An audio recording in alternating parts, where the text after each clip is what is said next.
हमरा से कौन गलती भइल कि गोखला त्याग देलो कैसे कहतरी पारंपरिक गीत हमने के जौन बा तो हमरा पी कुमार भैया सुनले बानी सिखले बानी हमने के बड़ बुजुर्ग के मुंह से यही से वहां के फरमाइश कहले बबुआ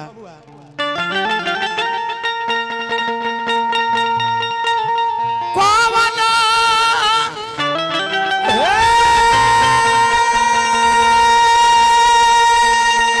कचूर हमसे भइली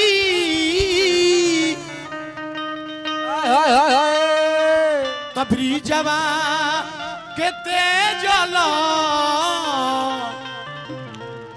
ए माधो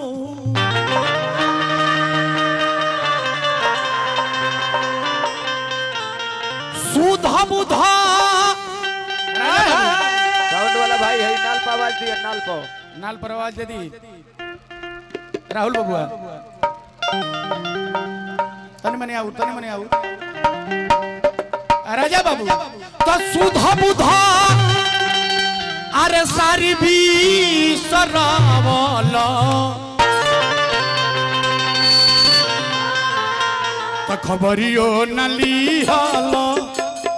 ए माधो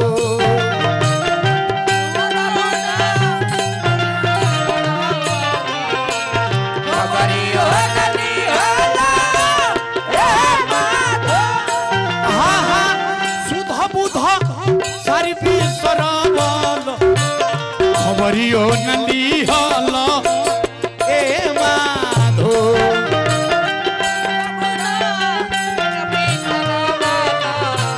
खबरियो नली हलो नंबर दे दे 94 404 और 95 505 जारी है गिरवर धारी देखावो जन जारी है गिरवर धारी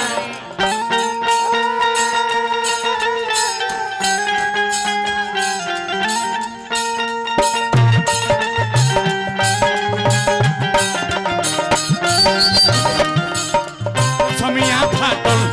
साड़ी है गिरवर धारी समिया फाटल साड़ी है गिरवर धारी जाओ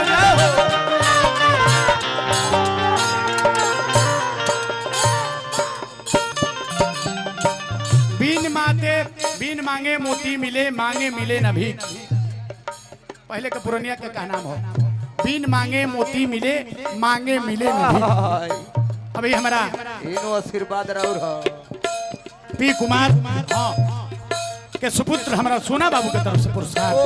जय जय हो हार्दिक जय जय हो हार्दिक स्वागत अभिनंदन बा भगवान रो सबके बना के राखी दुर्गा माई रो सबके बना के राखी आजीवन पद प्रतिष्ठा रो सबके बरकरार रहे और परिवार में मंगल ही मंगल होता रहे। राधिका जी कहतर की हे कन्हैया रहिती रहिती रहिती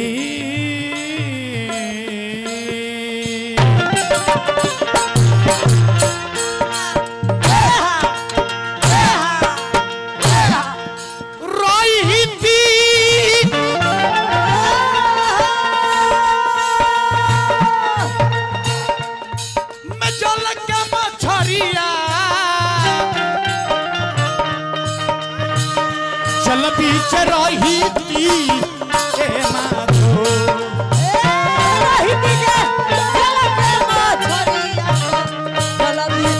ए माधो प्रधान रहिती में चल के चल बीच रही ए माधो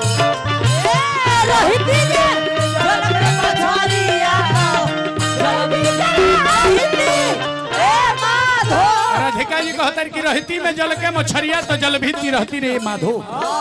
प्रभु करे अरे ऐते आसनानो प्रभु करे अरे ऐते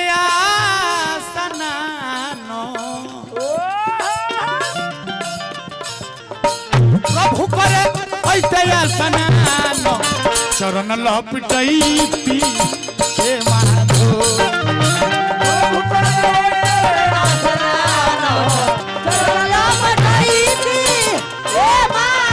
प्रभु करे ऐते स्नान चरण लपटैती हे माधो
से महोदय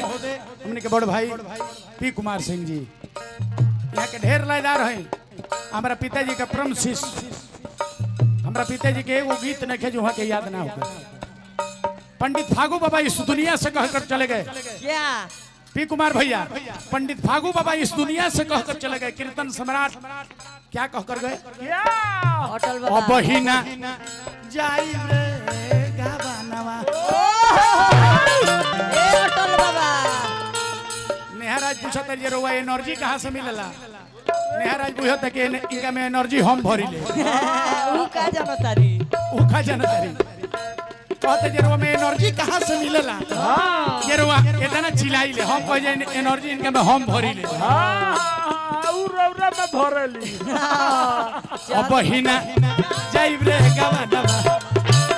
कापेला पर जवानमु ओ कापेला पर जवानमु ओ बहिना जा रे गावानवा कापेला पर जावामो बहिना जाई पर जावामो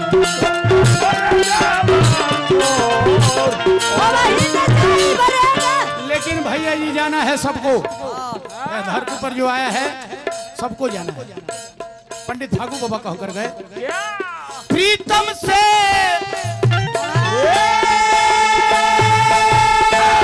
एक पाती आया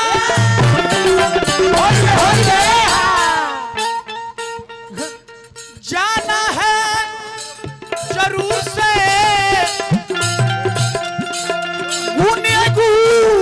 हम कुछ ना सिखोनी फागू बाबा का भाव आज जौन फागू बाबा हो राम कह देले आज तक कोनो व्यास कलाकार से ना कहे का जाके कहबो आप कहिए निर्मला बिसनी बलमुआरे मिली है